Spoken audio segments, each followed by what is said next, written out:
అందరికి నమస్కారం. ఇవాళ మన టాపిక్ ఎస్సీ సబ్ కేటగరైజేషన్. అసలు దీంట్లో ఏమొచ్చినాయి, దీంట్లో రిజల్ట్స్ ఏంటి, దీనివల్ల మాలలకు కానీ మాదిగలకు కానీ ఎవరికి ఎంత లాభము ఎంత నష్టం అనేది మనం ఎలా చూద్దాం. సో ప్రజలారా, ఇది ఒక్కసారి చూడండి. మీరు పచ్చ జెండా దేనికోసం? పచ్చ జెండా వర్గీకరణ కోసం పచ్చ జెండా. పచ్చ జెండా వర్గీకరణ కోసం మంచిదే, సంతోషం, అందరికి మంచిది, అందరికి లాభాలు జరగాలి. దీంట్లో 2-3 ఆర్టికల్స్ ఉంటాయి. ఇందులో మీకు కొన్ని ఆర్టికల్స్ వీళ్ళు ఎస్ నో అనేది చెప్పడం జరిగింది. సరే, దాన్ని మనం ఓవరాల్గా చూసుకుంటే కనుక వెనుకబాటు ఆధారంగా వర్గీకరించుకోవచ్చు. Very good, this is very good. ఎవరు వెనుకబడ్డారో వాళ్ళకు న్యాయం జరగాల్సిందే. అదే రీజన్ కదా, రిజర్వేషన్ అనేది అసలు వెనుకబడతనానికి one of the main reason. Okay, వీళ్ళు చెప్పిన రీజన్ అది గుర్తుపెట్టుకోండి ప్రజలారా. సుప్రీంకోర్టు ఏం చెప్పింది? వెనుకబాటుతనం ఆధారంగా వర్గీకరించుకోవచ్చు. ఎందుకంటే వెనుకబాటుతనం ఉంది కాబట్టి రిజర్వేషన్ వచ్చింది కాబట్టి. నెక్స్ట్, ఆ అధికారం రాష్ట్రాలకు ఉంది. సరే, ఈ అధికారం రాష్ట్రాలకు ఉందన్నప్పుడు ఇక్కడ కొన్ని ప్రాబ్లమ్స్ ఉంటాయి చూడండి. ఈ అధికారం రాష్ట్రాలకు ఉంది అనేది ఇప్పుడు సబ్ డివిజన్ ఉంది అన్నట్టు. అట్లాంటప్పుడు ఇంకొక క్వశ్చన్ వస్తుంది ఇక్కడ. ఎందుకు మరి ఉట్టి ఎస్సీలనే ఉండదు కదా అంటే ఇప్పుడు అణగారిన వర్గాలు ఉట్టి ఎస్సీనే కాదు కదా, మిగతా కొన్ని బీసీ వర్గాల్లో కూడా ఉంటాయి, కొంతమంది వేరే వర్గాల్లో కూడా ఉంటారు. మరి వీళ్లకు కొంత రిజర్వేషన్ పెంచుదామంటేనేమో మరి వద్దని చెప్తుంది. మరి వాళ్ళు కూడా వెనుకబాటుతనం ఉంది కాబట్టే ఆ రాష్ట్రం వాళ్ళకు రిజర్వేషన్ పెడదాము అని అంటది. మరి దానికి అప్పుడు మాత్రం సుప్రీంకోర్టు యాక్సెప్ట్ చేయదు. 50% దాటిందనో ఇదనో అదనో ఇంకేదో ఒక రీజన్ చెప్పేసి చేసేస్తూ ఉంటుంది. కానీ ఇప్పుడు మాత్రం ఉందని చెప్పి సుప్రీంకోర్టు చెప్పింది. సో ఈ కాంట్రడిక్టరీ స్టేట్మెంట్స్ మనకు కొంత ఉన్నాయి. తర్వాత ఇక్కడ అయిపోలేదు, మళ్ళీ చూపిస్తుంది చూడండి. ఇది చారిత్రాత్మక తీర్పు 6:1 రేషియోలో వచ్చింది. ఈ 1 ఎందుకు వచ్చిందో నేను ముందుకు పోయిన తర్వాత. కానీ ఇది మంచిదే, సంతోషం. ఇంకా ఈవి చిన్నయ్య కేసు ఇచ్చిన తీర్పు కొట్టేసిండ్రు. సరే, ఇది కూడా సంతోషం. ఆయన ఏం చెప్పారంటే, చిన్నయ్య గారు ఏం చెప్పారంటే, ఇట్లా కుదరదు, సబ్ క్లాసిఫికేషన్ కుదరదు అని చెప్పారు. కానీ ఇంకా ఇప్పుడు చాలామంది ఇంతకంటే ముందు 5-6 ఇచ్చినట్టు ఈ సేమ్ టాపిక్ల మీద ఈ పిటిషన్లు కొట్టేసుడు వాళ్ళు సుప్రీంకోర్టు ఏదో చెప్పడం ఇట్లాంటివి జరుగుతూనే ఉన్నాయి. సో ఓవరాల్గా ఇక చూస్తే ఇప్పటిదాకా ఒక 5 ఫేవరబుల్గానే ఇచ్చారు. దీన్ని చేసుకోవచ్చు, రిజర్వేషన్ అనేది సబ్ కేటగరైజేషన్ ఎస్సీలలో చేయొచ్చు అనేది. కానీ ఇది ఒకటి ఎస్సీలకి లేదు, ఇవాళ ఎస్సీలకు ఉంది, ఎస్టీలకు ఉంది సబ్ కేటగరైజేషన్. ఇది ఒకటి గుర్తుపెట్టుకోవాలి జనాలందరూ. అయితే దీని మీద భిన్నాభిప్రాయం వ్యక్తం చేసిండ్రు. ఎవరు? జస్టిస్ బేలా త్రివేది గారు. ఇప్పుడు మనం నెక్స్ట్ స్టెప్లో మనం అక్కడికి వస్తాం, అప్పుడు వచ్చినప్పుడు చెప్తా. ఇక్కడ ఇంకోటి ఏంటంటే, అన్నిటికంటే హై పాయింట్ ఏంటంటే క్రీమీ లేయర్ను యాడ్ చేయాలని చెప్పారు 4 జడ్జిలు. అయితే ఇప్పుడు సుప్రీంకోర్టు నుండి అడిగే క్వశ్చన్ ఒకటి, ఎస్సీలను సబ్ డివైడ్ చేసింది వెనుకబాటుతనం ఆధారంగానా లేకుంటే ఎకనామికల్గా ఆధారంగానా? రిజర్వేషన్ అనేది ఇచ్చింది ఎకనామికల్ ప్రాబ్లమ్స్ తోటి ఇచ్చిండ్రా లేకుంటే సోషల్గా వీళ్ళు డిస్గ్రేస్ అయినరు కాబట్టి ఇచ్చిండ్రా?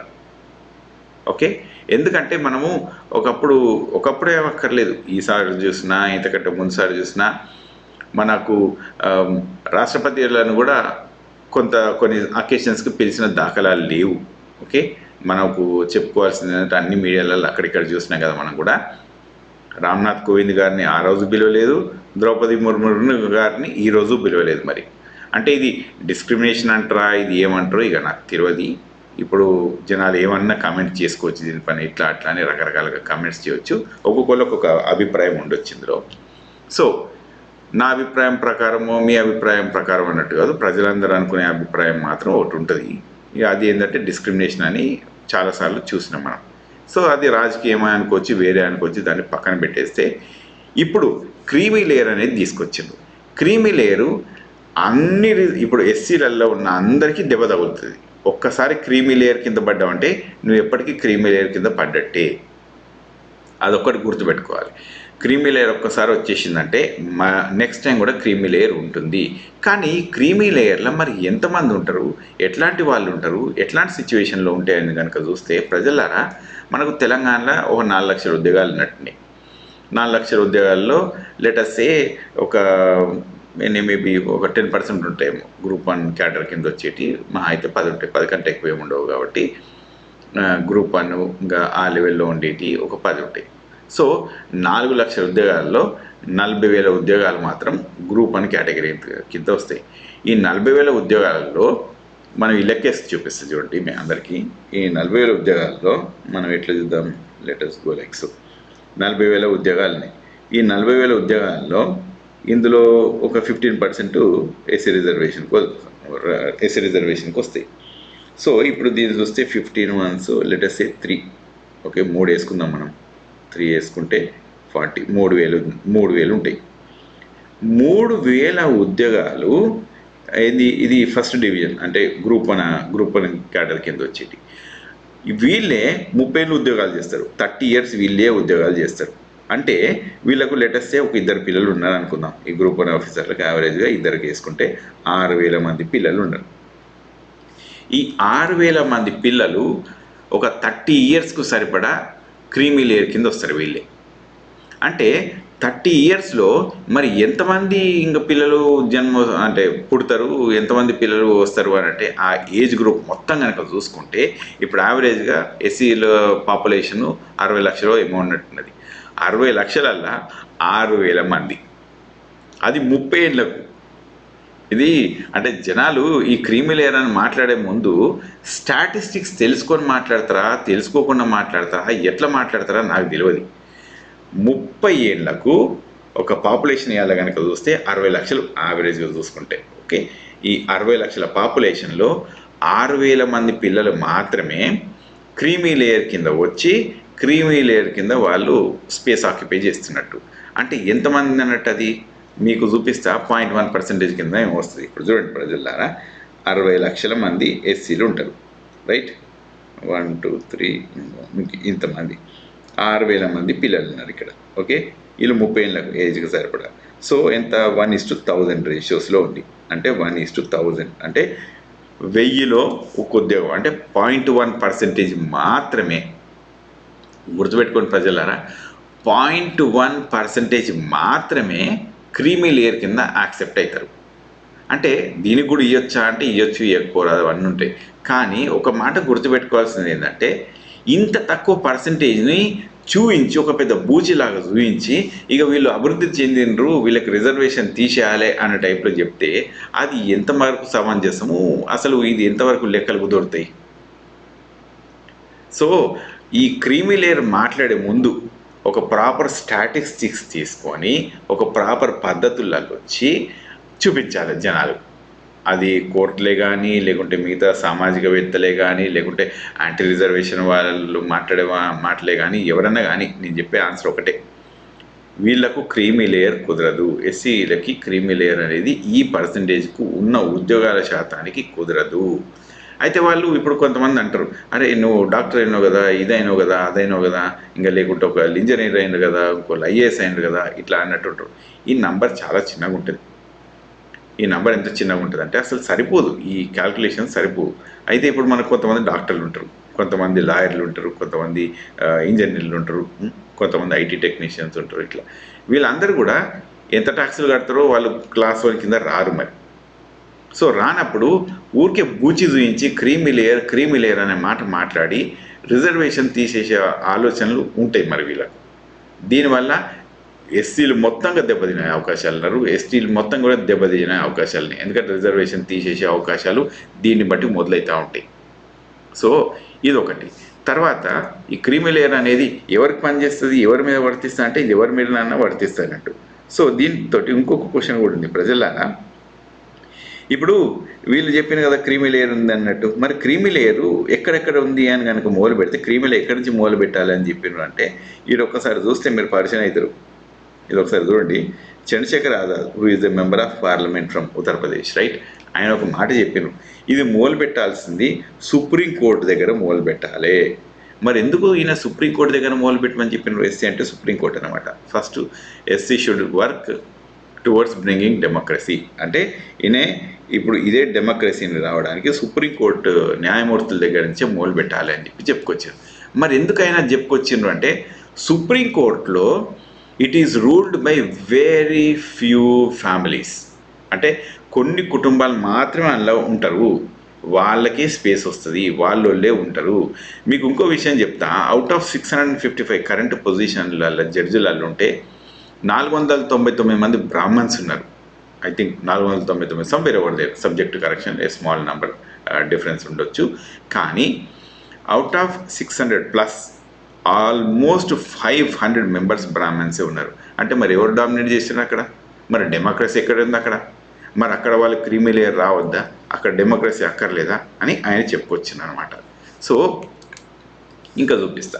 ఇప్పుడు దీంట్లో మీ అందరి ప్రజలారా చాలా విషయాలు నేను మీకు చెప్పాల్సినవి, కానీ మనకు ఎంత టైం ఉంటుందో తెలియదు, కానీ చూస్తాను నేను. I will try my best to consider this thing into small phrase. ఇందులో 3 రూల్స్ ఉన్నాయి. ఆర్టికల్ 341 ఒకటి ఉన్నది, ఆర్టికల్ 14, ఆర్టికల్ 16 అనుకుంటుంది.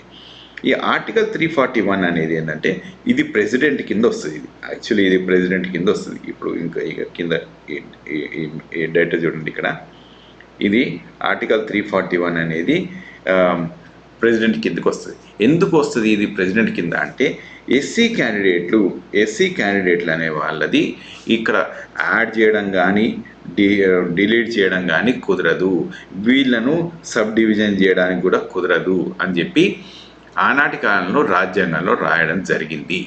ఓకే, అందుకని బేలా త్రివేది గారు she's completely against this thing. ఈ ఒక్క ఓట్ అని చెప్పిన చూసినరా, ఇది బేలా త్రివేది గారు చెప్పింది. She's against this because only president has the authority to change anything. President of India మాత్రమే చేయగలరు, తర్వాత పార్లమెంట్ చేయగలదు, ఆ తర్వాతనే సుప్రీంకోర్టు చేసేది ఉంటే. అంతేగాని రివర్స్ ఆర్డర్ వచ్చింది ఇక్కడ మాత్రం. సుప్రీంకోర్టు చేసింది, ఇంకా పార్లమెంట్ కానీ ప్రెసిడెంట్ కానీ ఇప్పుడు ఇన్వాల్వ్ అయిన దాఖలాలు అయితే ఇక్కడ లేవు. So what I mean to tell you is, ఇగో ఇట్లా ఎవరు చేయాల్సింది వాళ్ళే చేయాలి. మనము అంటే ఇది సబ్ కేటగరైజేషన్ తప్పు అని నేను చెప్పట్లేదు, మళ్ళీ చెప్తున్నాను, సబ్ కేటగరైజేషను చేయాల్సిందే. నా పర్సనల్ ఒపీనియన్ కూడా చేయాల్సిందే. ఎందుకంటే ఎవరికైతే తక్కువ ఫ్రూట్ అవైలబుల్ ఉందో వాళ్ళకి ఆ ఫ్రూట్ అందాల్సిందే కదా, రిజర్వేషన్ అనేది. అదే కదా దాని మౌలిక అసలు సూత్రమే అది కదా. సో దాన్ని పక్కన పెట్టేస్తే ఇప్పుడు మన నెక్స్ట్ స్టెప్లో మిగతా జనాలందరూ ఏం మాట్లాడారో చూద్దాం మనం. అయితే వారికి ప్రాధాన్యం ఇవ్వచ్చు. ఎవరికి ప్రాధాన్యం ఇవ్వచ్చు అంటే, నిజంగా కొంత ఎవరికైతే నీడ్ ఉందో వాళ్ళకి ఇవ్వాలనేది ఒకటి ఉంది. ఉన్నత స్థానాలకు చేరిన వారు వదులుకోవాలి. నిజంగా చెప్పాలంటే ఉన్నత స్థానాలు చేరుకున్న వాళ్ళు చాలామంది వదులుకున్నారు. ఎట్లా వదులుకున్నారో చెప్తా చూడండి. ఈ దేశంలో ఉండొద్దురా నాయన అని చెప్పి సక్క అమెరికా పోమని చెప్పి మస్తు మందిని, నాకు తెలిసి చాలామంది డాక్టర్ల పిల్లలు కానీ, లేకుంటే ఇంకా గ్రూప్ 1 ఆఫీసర్ల పిల్లలు కానీ వాళ్ళని డాక్టర్లను చేసి ఇంజనీర్లు చేసిన సక్క అమెరికా వెళ్ళిపో బిడ్డ, అడవి బతుకు, that country is much better అని చెప్పడం జరిగింది. చాలామందిని చూస్తూ ఉంటాను నేను ఇక్కడ ఓవర్సీస్లో. సో ఏంటంటే చాలామంది కూడా ఇండియాలో కొంత పర్వాలేదు, దే ఆర్ క్వైట్ ఓకే. అట్లా ఉన్న తర్వాత కూడా వాళ్ళు ఇక్కడికి వచ్చి సెట్ అయిపోయింది. ఎందుకంటే ప్రాబబ్లీ లైక్ వాళ్ళందరికీ ఇదే బెస్ట్ లైఫ్ అన్నట్టు అనిపించిందేమో, అట్లా అనుకోండొచ్చు. సరే, మనం ఆ పరిస్థితిని కూడా పక్కకు పెడదాం. సో వాళ్ళు వదులుకున్నట్టే ఆ రిజర్వేషన్, ఆ పద్ధతి ప్రకారం చూస్తే. కరెక్ట్గా ఎవరు వదులుకోవాలంటే రాజకీయవేత్తలు వదులుకోలేదు, వాళ్ళు వాళ్ళ పిల్లలు అట్లా అన్న టైప్లో కొంత ఉన్నారు. కానీ మిగతా వాళ్ళు కొంతమంది అట్లా ఇట్లా ఉన్నా కూడా ఒక 50% అయితే వదులుకున్నట్టే నా ఉద్దేశంలో.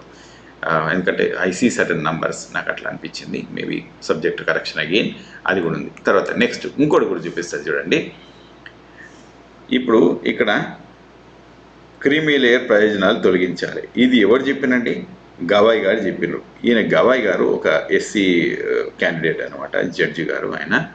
మరి ఇదే సుప్రీంకోర్టు జడ్జిని మాట అన్నప్పుడు ఇదే సుప్రీంకోర్టులో మరి 600 మంది, లెట్స్ ఒక 600 మంది ఓవరాల్గా జడ్జిలు ఉంటే 500 మంది మరి బ్రాహ్మణ్సే ఉన్నారు. మరి మాట నేను చెప్పవలసింది కదా, చెప్పలేదు ఈయన. But that's fine. ఇక మనం వాళ్ళను క్వశ్చన్ చేయడానికి ఉండదు, మనకు అధికారం ఉండదు. కానీ మరి క్రీమీ లేయర్ అనేది అక్కడ కూడా వర్తిస్తే బాగుంటుందని నా పర్సనల్ ఒపీనియన్ కూడా. రైట్, అదే అయిపోయింది. ఇక జస్టిస్ పంకజ్ ముత్తల్ గారు చెప్తారు ముచ్చట. ఏం చెప్తారంటే, అప్పట్లో వర్ణాలు తప్ప కులాలు లేవు. వర్ణాలు తప్ప కులాలు లేవంటే వర్ణాలకి కదా కులాలు వచ్చింది. వర్ణాలు సెపరేట్గా వచ్చేసి అంటే కులాలు సెపరేట్గా రాలేదు కదా. ఒక బ్రాహ్మణ వచ్చేసి ఇంకా నాయి బ్రాహ్మణ అయితే కాలేదు కదా. సో ఒక వేరే ఒక క్యాస్ట్ వచ్చేసి ఒక ఎస్సీ అయితే కాలేదు కదా, ఒక మాదిగ బిడ్డనో కాలేదు కదా. మరి వర్ణాలు ఆనాడు ఉన్నప్పుడు క్యాస్ట్లు కూడా అందులోకెళ్ళి వచ్చినప్పుడు అది వేరే అని ఎట్లా చెప్తారండి? అంటే ఇంకా ఎవరు చదువుకోలేదా, లేకుంటే చదువు ఎవరికి అర్థం కాలేదా అనుకుని చెప్తారా, వీళ్ళంతా ఏమనుకొని చెప్తారో నాకు తెలియదు. మై పర్సనల్ ఒపీనియన్ ఇస్ అట్లాంటి మాటలు చెప్పొద్దు, ఏదో మసిబూసి మారేడుగా చేసే మాటలు చెప్పొద్దు. తర్వాత ఇంకోటి చూపిస్తా. ఇదే బేలా త్రివేది గారు చెప్పింది, ఇది ఎట్ ద ఎండ్. ఆయన ఏం చెప్పి ఆవిడ గారు ఏం చెప్పినంటే, వర్గీకరించడం అనేది రాష్ట్రపతి ఉత్తర్వులను మార్చడమే. So it is against presidential rule. President గారు ఉత్తర్వును, ఆయన మాటను మార్చినట్టే. So that is what it sees. అయితే అందరూ దీన్ని స్వాగతించారు. మనం ఇప్పుడు మన స్టేట్లో కనుక చూస్తే తెలంగాణలో రేవంత్ రెడ్డి గారు స్వాగతించారు. అట్లాగే మిగతా రాష్ట్రాల కింద తమిళనాడు పోతే స్టాలిన్ గారు, ఇంకా మిగతా అక్కడిక్కడ చాలామంది కూడా స్వాగతించారు. Nothing wrong with that. అయితే ఎస్సీలకు నాకు ఒక క్వశ్చన్ చెప్తాను నేను ఇక్కడ. చూడండి ప్రజలరా, ఇప్పుడు మీ అందరికీ, అంటే అందరికీ ప్రజలకి, ఎస్సీలందరికీ కూడా ఒక మాట చెప్తా. లెట్సే ఒక 4 లక్షల ఉద్యోగాలని, 4 లక్షల ఉద్యోగాల్లో ఒక 15% వేసుకుంటూ పోతే, ఎట్లా వేసుకో యావరేజ్ వేసుకుంటూ పోతే, మనం 1,00,000 వేసుకుందాం, ఇంకా ఈ నంబర్లన్నీ చూసుకునేందుకు. కానీ ఒక 1,00,000 ఉద్యోగాలు వేసుకుందాం మనం. ఎస్సీ ఉద్యోగాలు ఒక 1,00,000 ఉన్నాయి తెలంగాణలో. వీళ్ళందరూ కలిసి ఒక 1,00,000 రూపాయలు పర్ మంత్ వేసుకుందాం. 50,000 ఉంటుంది, కానీ ఒక 1,00,000 వేసుకుందాం. అట్లయితే కూడా ఇదంతా వాల్యూ 10,000 కోట్లు ఉంటుంది. ఓకే, ఒక 10,000 కోట్లు అవుతుంది. ఎస్సీ బడ్జెట్ మరి ఎంత ఉన్నది? ఒక 30,000-40,000 కోట్లు. లెట్స్ ఒక 40,000 కోట్లు ఉన్నది. 40,000 కోట్ల బడ్జెట్ మొత్తం అసలు మళ్ళీ దీంట్లో మెయిన్ బడ్జెట్లో కలిపి పోతా ఉంది. దాని మీద యుద్ధం చేస్తలేరు, కానీ వీళ్ళు రిజర్వేషన్ మీద యుద్ధం చేస్తున్నారు. అంటే రిజర్వేషన్ నాకు ఇంత పర్సెంటేజ్, నాకు 1%, నాకు 2%, ఇది కావాలని చెప్పి యుద్ధం చేస్తారు. కానీ అసలు 50,000 కోట్లు, అంటే ఆ 50,000 కోట్లు, 40,000 కోట్లు మొత్తం ఆడ పోతా ఉంటే కూడా ఏం సపోర్ట్ చేస్తలేరు వీళ్ళు. ఇది ఎక్కడికి వెళ్ళే పద్ధతితో నాకైతే అర్థం కాలేదు. దీనికి ఒక సామెత ఉంటుంది, ఏదో వెనక్కి ఏనుగులు పోతూ ఉంటే కూడా పర్వాలేదు, కానీ ముందరికెళ్ళి చీమలు పోవద్దనే ఒక సామెత ఉంటుంది. ఆ సామెత ఇక్కడ బాగా గుర్తొస్తుంది, నాకు అదే చెప్పబుద్ధి అయింది. సో ప్రజల్లారా, అంటే లైక్ ఇది ఎస్సీ క్యాండిడేట్స్ అందరికీ కూడా నేను చెప్పేది ఒకటే, బ్రదర్స్ అందరికి కూడా ఒకటే మాట, అంటే అక్కడి చెల్లెలు అందరికి కూడా ఒకటే మాట. ఇది మీరు అందరు కూర్చొని ఆలోచించుకోవాల్సింది అంటే, ఈ 1% కాదు చూడాల్సింది. ఉద్యోగం రాని వాళ్ళకు వాళ్ళ లైఫ్ స్టైల్ కూడా ఎట్లుంటుందో చూడాలి, వాళ్ళ గురించి కూడా ఆలోచించాలి. ఉట్టి రిజర్వేషను, ఉట్టి ఉద్యోగాలు, ఉట్టి కొంత ఎడ్యుకేషన్, ఎంప్లాయ్మెంట్ అనేది కాకుండా, మరి చదువుకోని వాళ్ళకు ఎట్లా లైఫ్ స్టైల్ ఇస్తాము, చదువుకోని వాళ్ళకు కొంత ఎంప్లాయ్మెంట్ ఎట్లుంటుంది, వాళ్ళకు సోషల్ సెక్టార్లో ఎట్లా యూజ్ చేస్తాము అనే దాని మీద కూడా ఫోకస్ చేస్తే బాగుంటుంది. అంతవరకు ఈ అభివృద్ధి అనేది సాధ్యం కాదు. ఈ 1% తోటో 0.1% తోటో వాళ్ళ కొంత వీళ్ళ కొంత అనే ఓ పనికిమాల లెక్కలు ఒకటి ఉంటాయి, చూసినరా ఉంటుంది. దాని మీద పర్సంటేజ్ లేదని చెప్పాను, కానీ majority of the thing is government has money. Government has big set of money. ఆ బిగ్ సెట్ ఆఫ్ మనీని మీరు మెయిన్ స్ట్రీమ్లో కలపకుండా మీ కమ్యూనిటీ కోసం వాడుకుంటే కనుక that is good for you.